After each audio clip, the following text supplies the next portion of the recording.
देखा था कि जो वीक इलेक्ट्रोलाइट है उसके लिए अपने पास था, वीक इलेक्ट्रोलाइट के लिए अपने पास था डाइल्यूशन लो, ओसवाल्ड डाइल्यूशन लो।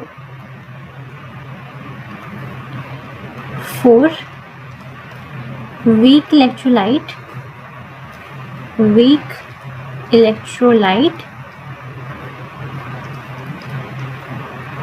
हमने देखा था ओसवाल्ड डाइल्यूशन लो,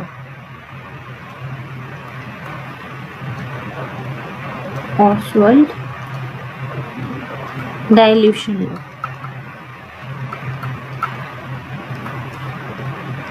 इसके अकॉर्डिंग क्या आया था अपने पास, इसके according dissociation constant of acid is equal to C alpha square upon 1 minus alpha आया था। C alpha square upon 1 minus alpha, alpha क्या है, degree of dissociation, degree of dissociation.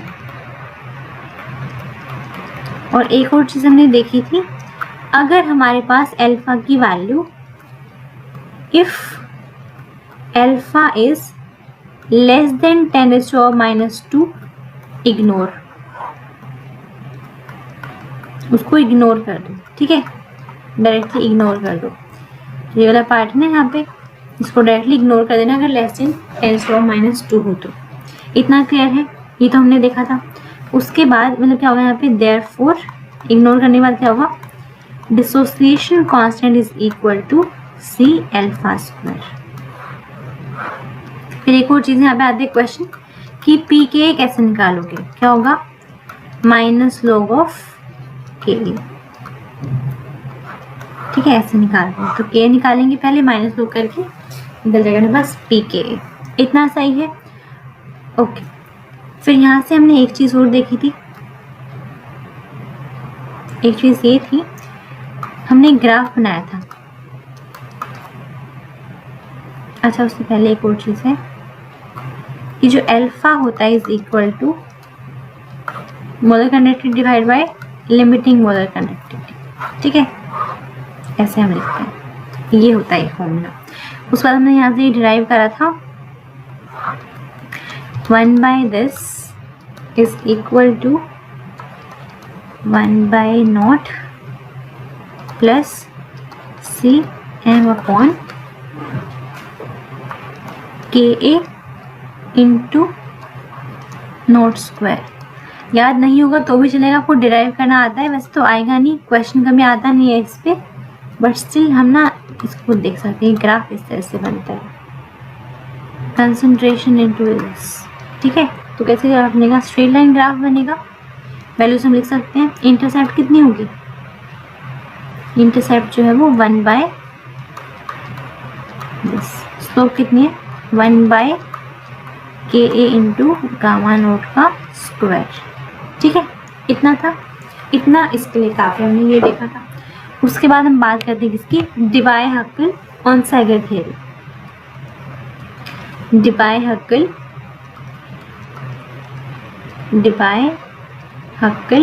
ऑन-सैगर theory, Onsager theory. इसमें हमने देखे थे दो इफेक्ट, कौन से यहाँ पर दो आते हैं। एक होता है एसिमेट्रिक इफेक्ट, एक होता है अपने पास एसिमेट्रिक इफेक्ट,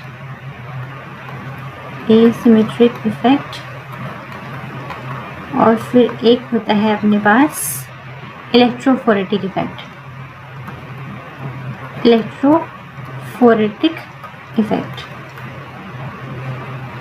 इलेक्ट्रोफोरेटिक इफेक्ट। ये क्या होता है, ये होता है due to ionic atmosphere, due to ion, सभी करो, due to ionic atmosphere, due to ionic atmosphere,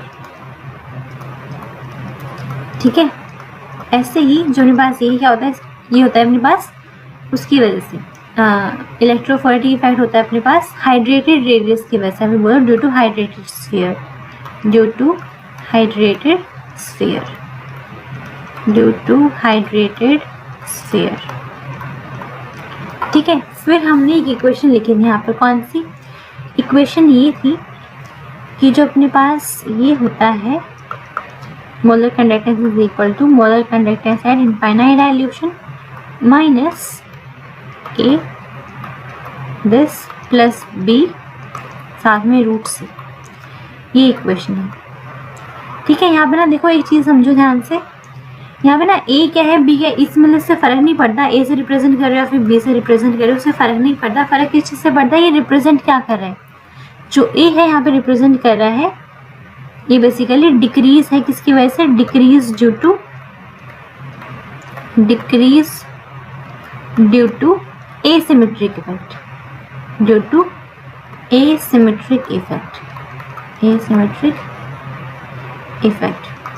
और ये बी क्या है अपने पास, decrease due to electrophoretic effect. Decrease के बाद कैसे आई, यहाँ पे स्टार्टिंग में इतनी वैल्यू तो उसमें माइनस कर रहे हैं ना हम, इसलिए decrease due to electrophoretic effect,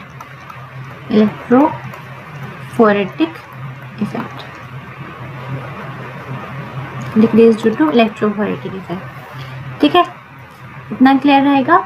उसके बाद हमने एक और चीज़ देखी थी, जो एसिमेट्रिक इफेक्ट होता है उसको वी कैन राइट वो टेम्परेचर के इन्वर्सली प्रोपोर्शनल। ऐसे जो बी होता है वो भी क्या होता है अपने पास, होते हैं 1/this इंटू दिस, लिखा है विस्कोसिटी का फैक्टर भी यहाँ पर आता है। यहाँ पर ये वाले फैक्टर हमने देखे थे। ठीक है, इसके इतना काफ़ी था। उस बाद चलते हैं किस पे, कोलरोश लॉ पे। अब बात करते हैं किसकी, कोलरोश लॉ।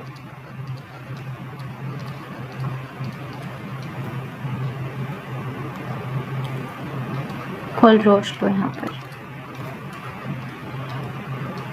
कोलरोश से पहले क्या होता है, एप्लीकेबल फॉर यूनिवैलेंट इलेक्ट्रोलाइट, इसके लिए एप्लीकेबल होता है। ठीक है, जैसे एग्जांपल क्या अपने पास NaCl। यूनिवैलेंट का मतलब क्या होता है, कैटायन के ऊपर भी चार्ज +1 और एनायन के ऊपर भी कितना, -1, मतलब 1 होना चाहिए। ओके, इस तरह से फिर एक इक्वेशन आई थी अपने पास, उस जैसी है, पहले वाले जैसी है अपने पास, ये -b इंटू रूट सी है ना। इम्पॉर्टेंट क्या है कि ये किस पे डिपेंड करता है, तो ये अपने पास डिपेंड करता है on specific identity of electrolyte, depends on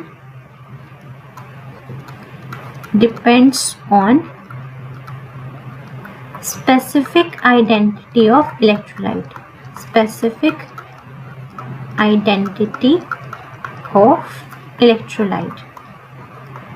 electrolyte की स्पेसिफिक आइडेंटिटी पे डिपेंड करता है। बी किस पे डिपेंड करता है, बी डिपेंड करता है स्टोइचियोमेट्री पे, डिपेंड्स ऑन स्टोइचियोमेट्री।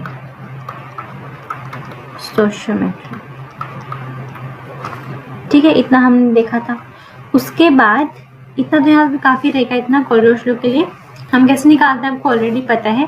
अच्छा, एक और चीज़ है, यहाँ लिख सकते हैं वैसे, कि मान लो अगर हमें निकालनी है ये किसके लिए, सपोज AX/BY के लिए, कैसे निकालेंगे, पहले लिखो यहाँ पे AX/BY है, उसको हम डिसोसिएट करवाते हैं कैसे, x of A y plus y of B x minus, ऐसे करते हैं।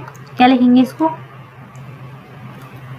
हम लिखेंगे, हम लिखेंगे ना molar conductivity eight infinite dilution of AX/BY, तो ये हो जाएगा अपने पास x टाइम्स ऑफ आयन है ना, ये इसके वैसे रिप्रेजेंट कर सकते हैं AY plus y times of BX minus, ये फॉर्मूला होता है। ठीक है, इस तरह से हमने करा था। उसके बाद हम एक चीज़ और देख सकते हैं यहाँ पर, कि जो इक्विवेलेंट कंडक्टेंस होती है, जैसे मान लो हमने एग्जांपल लिखते हैं ताकि हमें रिवाइज करने में हेल्पफुल रहे, थोड़ा सा एग्जांपल लिखते हैं। सपोज अपने पास है,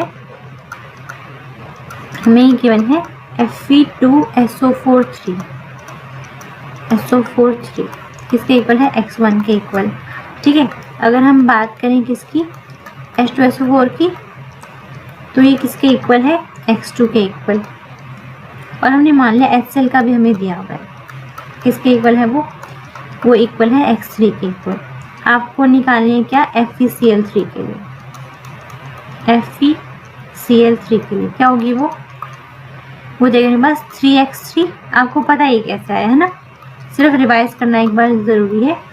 2 माइनस 3/2 इंटू x2, इतना रहेगा आपके पास फाइनल आंसर। इस तरह से निकालेंगे, ठीक है। अभी क्या कहते हैं, डिपेंड करता है इस पे, कोफिशिएंट्स पे डिपेंड करता है ना। उसके बाद यहाँ पे ना एक चीज़ और लिखो, अगर हमें लिखनी है, दिख नहीं रहा, एक सेकेंड, अगर हमें लिखना है इक्विवेलेंट कंडक्टेंस ऑफ AX/BY, तो ये कोफिशिएंट्स पे डिपेंड नहीं करता है, इसको हम डायरेक्टली लिख सकते हैं ऑफ AY प्लस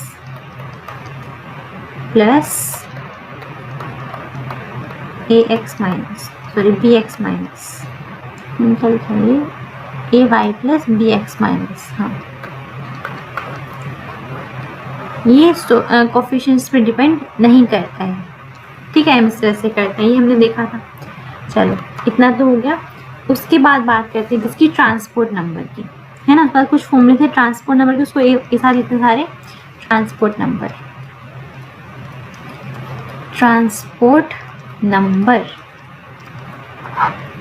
लिखो, फ्रैक्शन ऑफ करंट, लिखा होता है fraction of current carried by ions, है ना। फ्रैक्शन ऑफ करंट है ये, इसके काफ़ी सारे फॉर्मूले होते हैं। मालूम अगर लिख लूँ T प्लस के लिए लिख लूँ तो ये होता है अपने पास करंट की टर्म्स में होता है I plus upon I plus plus I minus, charge की टर्म्स में होता है this upon this plus this minus, speed हो सकती है वेलोसिटी कैटायन की, साथ में एनायन को ऐड कर दो। आयनिक मोबिलिटी भी हो सकती है, आयनिक मोबिलिटी भी हो सकती है, और इसको आगे लिख सकते क्या, 1 माइनस T माइनस, ऐसा क्यों, क्योंकि नाम लिखो T प्लस जो होता है, T plus plus T minus किसके इक्वल होगा, 1 के इक्वल। T plus plus T minus is equal to 1। एक और चीज लिखो, डिपेंड्स ऑन टेम्परेचर, ये टेम्परेचर पे डिपेंड करता है, डिपेंड्स ऑन टेम्परेचर। ऐसा कैसे हो सकता है, क्योंकि स्पीड है ना, स्पीड की बात हो रही है, स्पीड क्या करती है, टेम्परेचर पे डिपेंड करती है, इसलिए क्या है, ट्रांसपोर्ट नंबर भी स्पीड पे डिपेंड करता है। इतना क्लियर है। उसके बाद ना हमने देखा था एक आयनिक मोबिलिटी, है ना। तो वहाँ से एक और फॉर्मूला आता था अपने पास, पहले लेते हैं वो भी। ट्रांसपोर्ट नंबर क्या होता है, अगर मान लो प्लस का ही निकाल रहे हैं, अगर ऐसे देखो, कोई मान लो हमने ले लिया AX/BY है, ठीक है। देखो एट इनफाइनाइट डाइल्यूशन,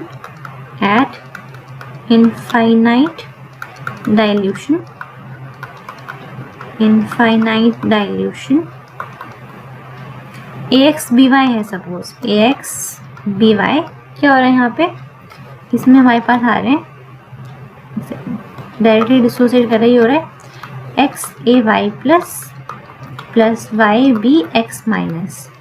इसके लिए क्या करेंगे, अगर हमें निकालना है, मेरा ट्रांसपोर्ट नंबर निकालना है, सपोज कैटायन के लिए, कैसे निकलेगा, कैटायन का X है ना बस कोफिशिएंट, ये लिखो, साथ में लिखना ये इसका AY plus divide by X into this of AY plus Y into of BX minus, ये लिख सकते हैं। इसी को हम लिख सकते हैं X इंटू पहले कैटायन का और डिवाइड बाय क्या, पूरा सॉल्ट का एक साथ लिख दो, AX/BY, ठीक है। ये वाला फॉर्मूला भी होता है, ठीक है, आपको याद रहना चाहिए। उसके बाद अगर हम बात करते हैं किसकी, आयनिक मोबिलिटी की, if we talk about ionic mobility की बात करते हैं, उसके भी कुछ फॉर्मूले थे, है ना। यानी को आयनिक मोबिलिटी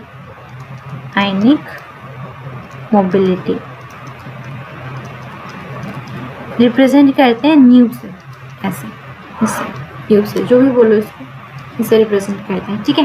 फॉर्मूला क्या था, मान लो मैं प्लस के लिए निकाल रही हूँ, कैटायन के लिए क्या होगा, वेलोसिटी डिवाइड बाय क्या, पोटेंशियल ग्रेडियंट।